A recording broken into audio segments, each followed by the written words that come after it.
Well, hello there everyone and welcome to another video. Now, I'm pretty excited for this video because um, for the first time I'm actually going to be opening this little um, lot, this bag, which I bought um, several weeks ago. Not sure if it was already 2022 when I got this or if it was still 2021, but anyway, yeah, I got this several weeks ago and today we're going to be opening up and testing this particular tape, the Maxell UDI from 1992. So let us begin. So first off, I have to open this plastic bag, which is sealed with some clear tape. I've never opened this before. This is my first time.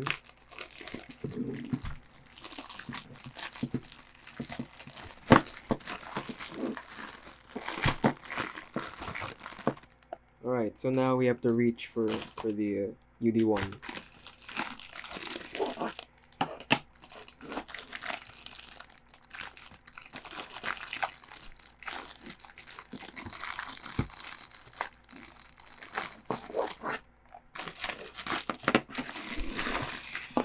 Just set that aside. And here we are. The Maxell UD1 from 1992. So first off, of course, let's take a look at the tape itself. So yeah, position normal type 1, high efficiency and anti-resonance cassette mechanism for CD, 54 minutes, and then some Japanese, not sure what that says. Then Maxell UD154F. Same thing with all of these sides, and here it's just the same thing as on the front. Very nice. And here there's some more Japanese, but this time it's in a rainbow kind of thing. Yeah. If you wanna, yeah, there's a bunch of Japanese here as well, like so many. If you wanna like pause the video or anything, and then like translate that, you can. Of course, you don't have to, but if you wanna know more about what this means, just go ahead and do that. This particular tape is a 54-minute one, and yeah. So in Maxell, the hierarchy of type ones goes in this range at least: UR to UD to UD1, and then after that, that is the XL1. So this cassette is like more or less upper mid range in Maxell's lineup, I believe. And so yeah, it should sound pretty good. It should be a pretty good super ferric. Just from feeling the case, it seems it has a pretty decent weight, and it is in a slim case, I think. Anyway, I guess now without further ado, let's just open this up. So here, open still the old style case, which is nice, even though it has the new style logo, just like in the UJ from the previous video from last week. Let's just open that up. Very satisfying indeed, this thing. Okay, it's not satisfying when I have to do this to get it out. Usually it just comes off smoothly, but you have to like scrape it or something. Yeah, this thing is not coming off. Eh. Wow. There you go. Yeah, unfortunately, yeah, it's in this kind of slim case. I really don't like how these kinds of cases look, honestly. Although I know that some people do, because this one, it has an L card, and yeah, I really don't like these kinds of cards, these L cards. But nonetheless, it's okay, it's okay. Yeah, Maxell UD154, and at the back, just your standard stuff, although they aren't the traditional Maxell letters. It's just A, B, N or yes or no, and then the date on both sides. Yeah, very, very odd, if I should say so myself. this cassette, just from first impressions, the shell is definitely very smooth. This oval here, this one is smooth, but this is rough, the area around the oval. But first, let's take a look at the J card, shall we? Okay. So here are the stickers. If I just zoom in there, and focus. Yeah, it has some more Japanese. I believe it just said like you can just stick it on the cassette on that certain region. And then once again you have the label to put your title, and then yes or no. Then on here, just as I showed a while ago, then here on the back it's just your ordinary kind of J card. And then there is something about like handling the cassette, I'm assuming. Yeah, that's just my assumption. Yeah, winding it with like a pencil. Although, once again, it's usually more of like a big pen most of the time. Yeah, there's not much to be said about this L card. And yeah, this case, it does say Maxell here. It's like some kind of embossing, but other than that, just your normal case with an L card. The cassette itself, though, I really like how this looks, honestly. So now let's just take a look at the text on it. Maxell, position normal, UD 154, high efficiency and anti-resonance cassette mechanism, spin tech for exceedingly sophisticated digital sound. Okay, I mean, I don't know what else to say about that other than, you know, laugh. Because like what is this? Like what kind of drugs were these people on? Spin tech for sophisticated digital sound. I guess it's some kind of like corporate marketing drugs, I guess. I don't know. I mean, like these people just putting random words, making up things so that it sounds quote unquote professional. Very weird. Yeah, this was a trend back in the 90s. They always put these kinds of weird, well, sophisticated words. Don't know why. Anyway, yeah, that's the lettering, the printing on the cassette. It has the more modern Maxell hubs. Yeah, and other than that, I don't really know what else to say about this yet. It's just the B-side. Yeah, so, I guess let's just take a look at the tape itself, and yeah, I'll wind it with my big pen and not with a pencil. By the way, this window here is translucent. That's why the tape appears very dark. However, it seems it is indeed very dark, actually. Yeah, it's not as dark as like if you look at it through here, because it looks black like chrome. But here it's a very dark brown. It's like dark chocolate. Yeah, dark chocolate kind of brown. Yeah, super deep, super dark. Yeah, so that's just a good sign that it's been cobalt doped, and it is indeed a super ferric. So yeah, that's pretty much it for the cassette itself. So now, let's get into the audio test to see if the UD1 is actually as good as other people say, because I don't actually have a UD1 from this generation yet. I've never tried one. So yeah, let's get into the audio test.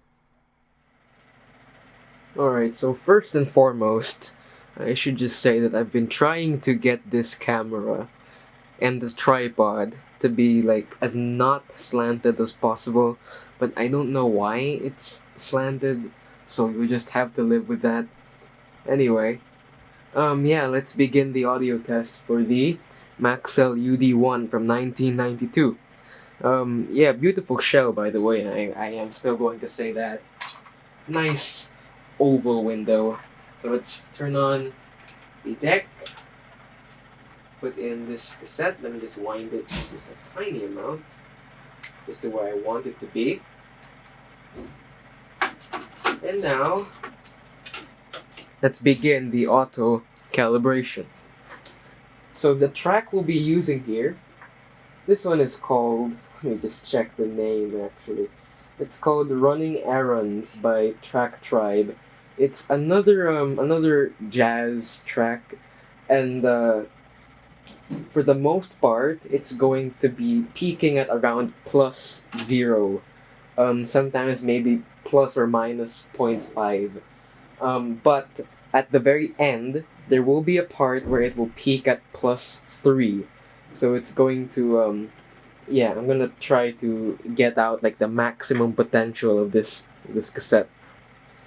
So yeah, that's about all I have to say right now. And yeah, let's begin recording. Once again, this is Running Errands by Track Tribe.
Well, yeah, that totally matched my expectations. It sounded really great.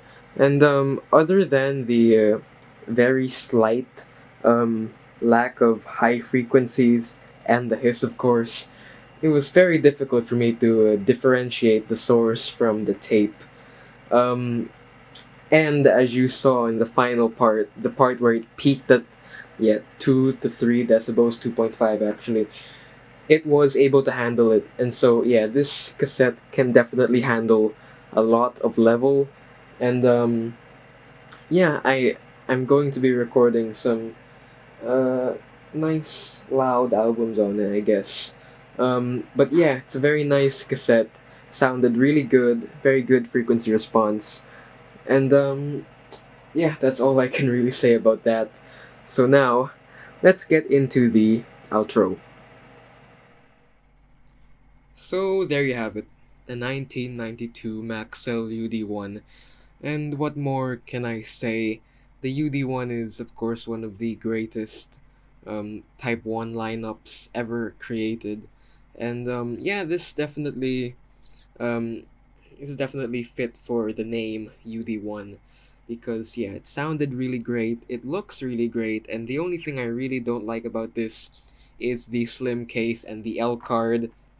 But of course, given 1990s cassettes, that's mostly what you are going to get. Because at this time, people were starting to stray away from the cassette, and so manufacturers started trying to invent like new ways to go about storage and make them seem better than they really are. But hey, um, what can we do, right? The CD overtook the world by that point. So yeah, that's about it for this video. Thank you so much for watching. We are so close to 200 subscribers.